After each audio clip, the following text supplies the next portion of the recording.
Hello, I'm Matt, and this Loxley Quality Time tutorial is to help you with this painting, Noble Fortress from the Cantisso collection. If you haven't already watched our techniques tutorial videos, please have a look at them before starting your project. They give you some valuable information about painting with the quality time range and help you get the most out of your quality time. This video contains specific information about your chosen painting, but we assume that you're already familiar with the general techniques covered in our tutorial videos.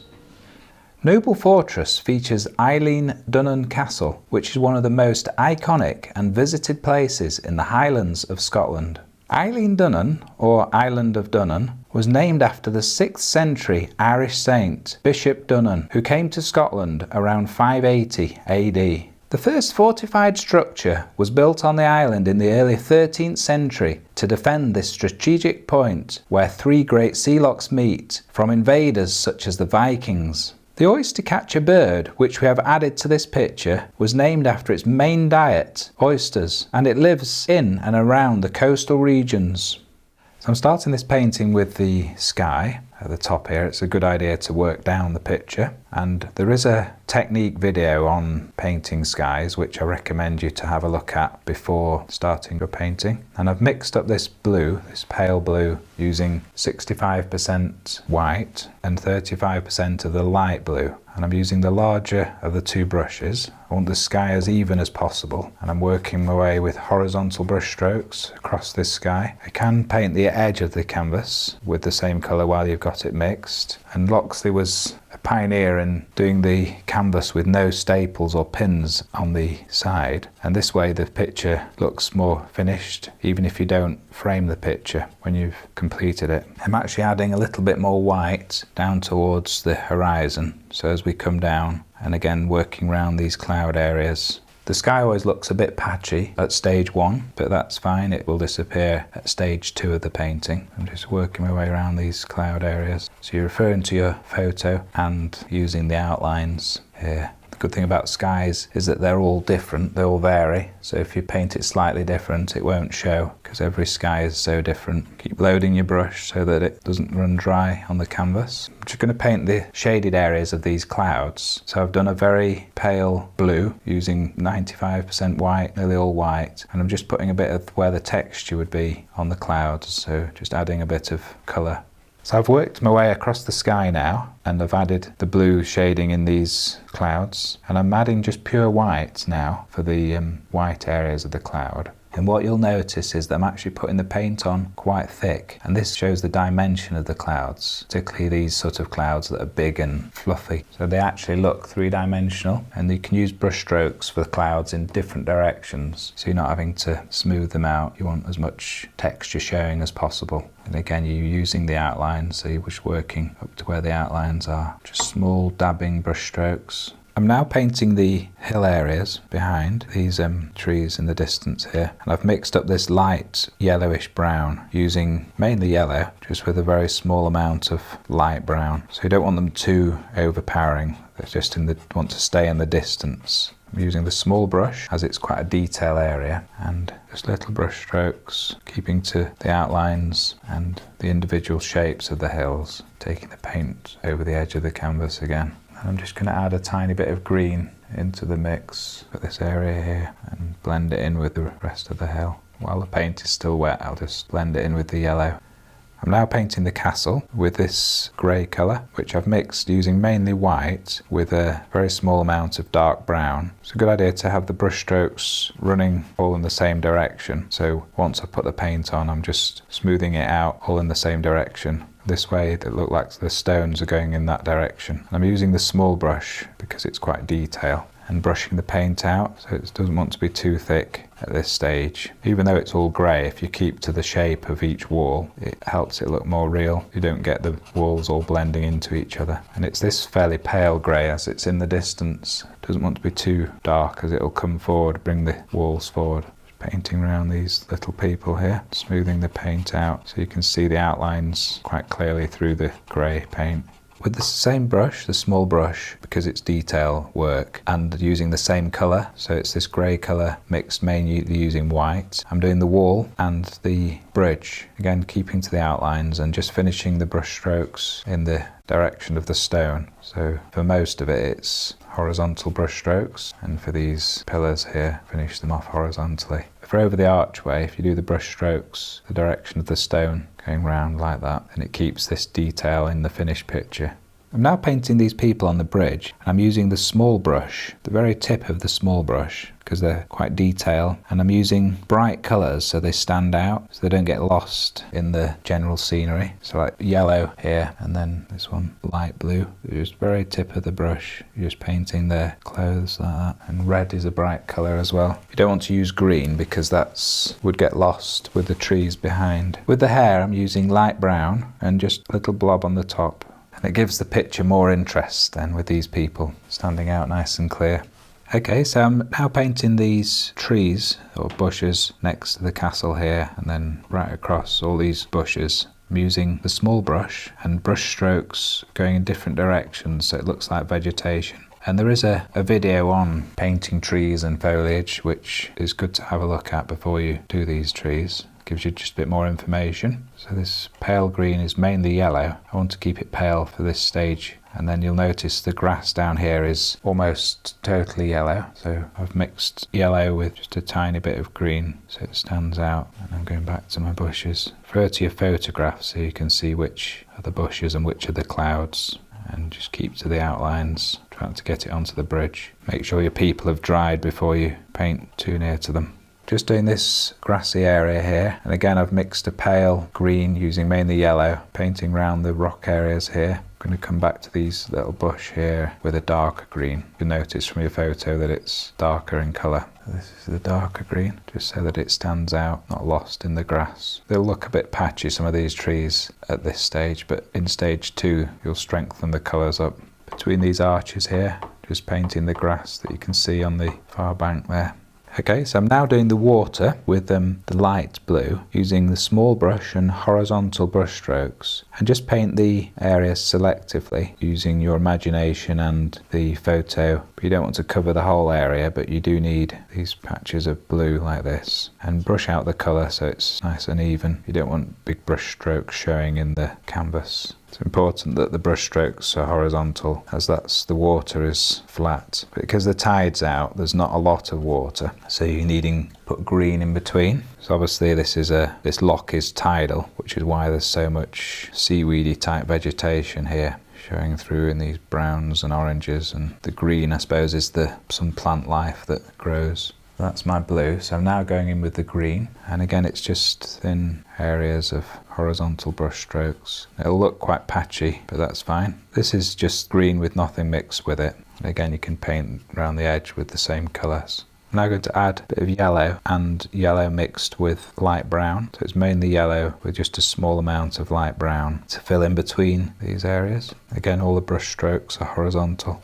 Right, I'm now painting these rocks, and if you keep to the outlines so they remain as individual rocks, and I've mixed this grey using mainly white with probably about 5% dark brown, just following the contour of the rock. You will notice that towards the bottom here the rock is darker, so I'm just mixing in a bit more of the dark brown, make it a darker shade around the bottom here. It's obviously where the tide has washed up on the rock, and on the top of the rock it's very pale, so you need to use more white in the grey. So it's obviously where the water doesn't discolour the rock, it's just baked in the sun. It's important around the bird to keep the rock fairly light grey, because if it gets too dark the bird won't stand out. This oyster catcher will be lost in the rock. Because this is just a natural rock formation, it doesn't matter which direction the brush strokes go in. If you just vary it a bit, then it looks more natural. It's not like the wall where it's all needed to be running one way, horizontal. Just try not to get it on the bird. And then painting this far rock here. You can put the paint on quite thick, because then it gives it texture.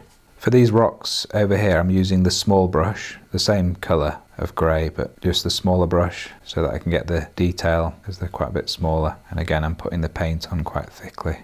So I'm just putting in some of this lighter vegetation now. I'm using mainly yellow with just a tiny bit of red, referring to your photograph and using the small brush because you want the brush marks to show. We're putting on the paint quite thick. I'm going to go on to the darker vegetation when this lighter colour has dried. So I'm now doing the darker vegetation and I'm using these very small brush strokes going vertical dabs of the paint with the small brush. So it looks like the plant life growing up and just dabbing it into where the yellow, just so it overlaps into the lighter colour.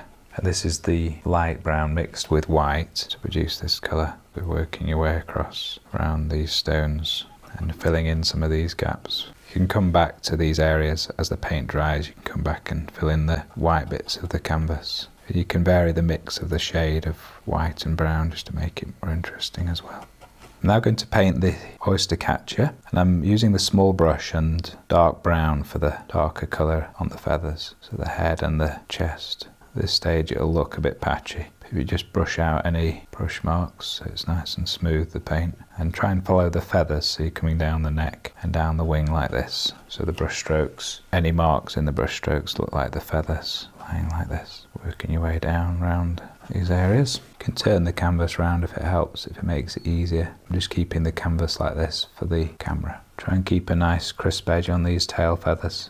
So I'm now doing the white down here, and I've mixed a very small amount of blue with the white paint. Putting the paint on quite thick in some of these areas where the feathers are down here, so you get the texture coming through in the finished picture. For the beak, I've mixed this orange using mostly yellow with a very small amount of red in it, and I'm using the tip of the brush, just smoothing the paint out, don't have brush marks in it. At stage 2 it will look less patchy. So I'm now doing the legs, again with the tip of the small brush, and using this pink colour made up of white with a very small amount of red. Because it's such a pale colour, it'll need 2 or 3 coats of this, so at stage 2 you can strengthen it up.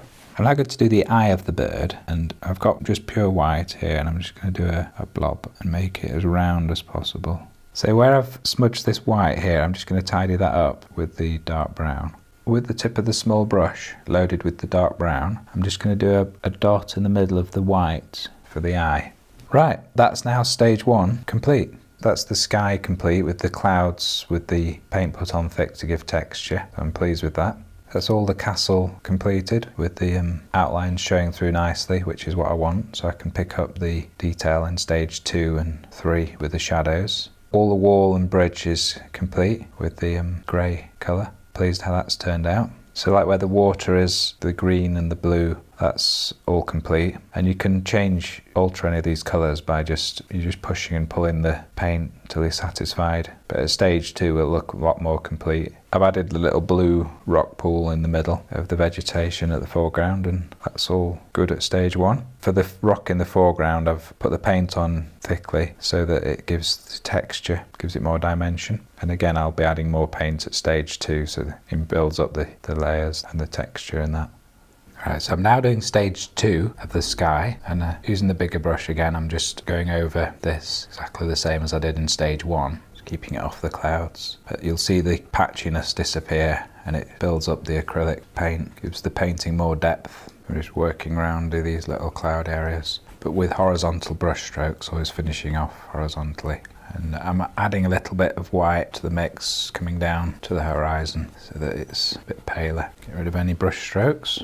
I'm now doing the clouds, stage 2. Again, I'm putting the paint on thick so that you get this texture coming through, which builds up like that. Try and cover up the outlines so they're not showing in the finished painting. Using the larger brush and loading it regularly. I'm just painting stage 2 of the hills here with this pale yellowy orange and my small brush. It's important to retain the individuality of the hills by painting them separately. Even though they are the same colour, it will show in the finished painting. So I'm now doing stage 2 of the castle, and I'm just selectively with almost the same grey, just going over certain areas just to give it more character and build up the colour. So I'm using a very light grey mixed with 95% white and 5% of the dark brown, and I'm keeping to the outline still and just building up the paint like this. I'm painting the brush strokes horizontally. You'd imagine the stones to lie in that direction, painting around the person. So now with the small brush still and the dark brown, I'm just carefully putting in the doors and windows of the castle. Just by using the very tip of the brush, with it loaded with the dark brown, getting these doorways in.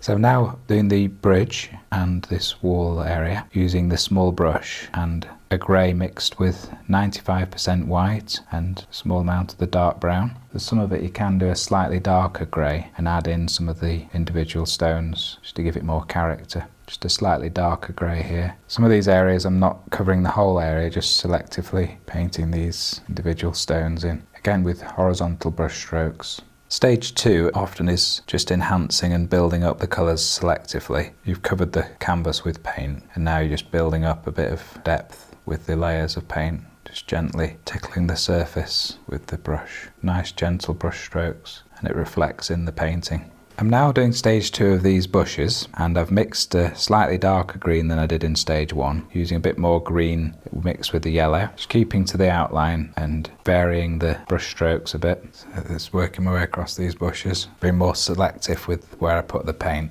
I want to try and mix a few different greens, so some darker bits in the bush. While I've got this mix of darker green, I'll do these bushes here. Because the paint's transparent, one colour shows through from another, so this is what makes the depth of the picture, makes it look more interesting. Just painting this grass now with a slightly paler green, so you're just putting on the paint and smoothing it out, just like playing with the colour on the surface of the canvas until you're happy. So it's very gentle brush strokes and a very small amount of colour, so you're just influencing the canvas. Painting this bit of grass that you can see through the bridge. You'll notice that I'm trying to vary the shade of green, so you're picking up different variations of the vegetation. It doesn't look so flat then. I'm now doing stage 2 of this water and I've mixed white with the light blue and just filling in some of these gaps between the paint now it's dried on stage 1. You can vary the shades to make it look more interesting. This is the blue bit, and then I'll put some green in as well. You can put yellow in as well. So I'm now putting a bit of yellow in, just again in horizontal brush strokes and just nice and thin brush lines, just where these like mud flats and things have left where the water's gone out. And then this is just green with nothing mixed with it. Could even be a reflection of the bank, some of this green. I'm now doing stage 2 of the rocks. I've mixed this brown, this darker colour, using 80% white and 20% of the dark brown. I'm just doing around the bottom bit of these rocks. You see from the picture that it's slightly darker. And again, I don't want to go too dark around the bird, so lighten it up a bit around near the bird here. And then towards the top of the rock, I'm again putting the paint on thickly, so that it gives it dimension, and using a lot of white. You can use shades of white and grey. And you'll notice from your photo that the rocks have almost got a bit of a bluey tinge. So I don't know whether it's sort of slaty colour or something. So I've mixed this white, about 80% white with 20% of the light blue, just to give a bit more interest to the rocks here. And I'm putting the paint on quite thick and then just using pure white for some areas just to give it dimension. So you can use the brush strokes at different angles so it looks more realistic. And now with the dark brown, I'm just going to add some of the detail into the rocks. So just with the very tip of the brush, I'm going to put in some of these lines. So you're hardly just tickling the surface. Very gentle, well-loaded brush. Almost like hairline cracks in the rock. Keep loading your brush so that there's plenty of paint on there. Don't want it to run dry. And even some just very small dots make it look interesting, give it character. I'm now just doing this vegetation in the foreground, and again just with the small vertical brush strokes, using this brown mixed with white. So it's mostly light brown with just a bit of white added. And you can use some areas just the brown as it is, just to give it a bit more character. You're not covering the whole area, just selectively, just to give this impression of the vegetation. I'm putting the paint on thickly so that it gives it depth. Like this, you'll see the brush strokes more then. You want to be able to pick out the individual brush strokes. So I'm now doing stage 2 of the bird. I'm using the small brush again, and this is the dark brown I'm doing first, and just going over like a second coat of paint. And what you'll notice is that the patchiness disappears, so it looks more striking. Just be careful not to get it on your eye, so working around that and keeping to the edge here. So I'm now doing stage 2 of the white, and again I've mixed a tiny bit of blue for these parts here. By putting the paint on thick, you can almost see the feathers. Looks more realistic. You can just use pure white here on the front of the bird. So I'm now doing the beak at stage 2 with this yellow mixed with red to produce this orange colour. You'll see that strengthens the colour, makes it look stand out a bit better. Now doing stage 2 of the legs, and I've mixed this pink colour again. You'll see it improves with the second coat, it stands out a bit better. Right, that's stage 2 of my painting completed. So that's the sky complete with a more richer blue and more dimension on the clouds. That's the castle complete with a bit more dimension to it than at stage 1. So the bridge and the wall have got more detail in them at stage 2. You can see some of the individual stones picked out with the darker grey. And the bushes, I'm pleased how they've come out. So you've got the different shades of green in there, gives them dimension. And the grass and the vegetation, that's complete.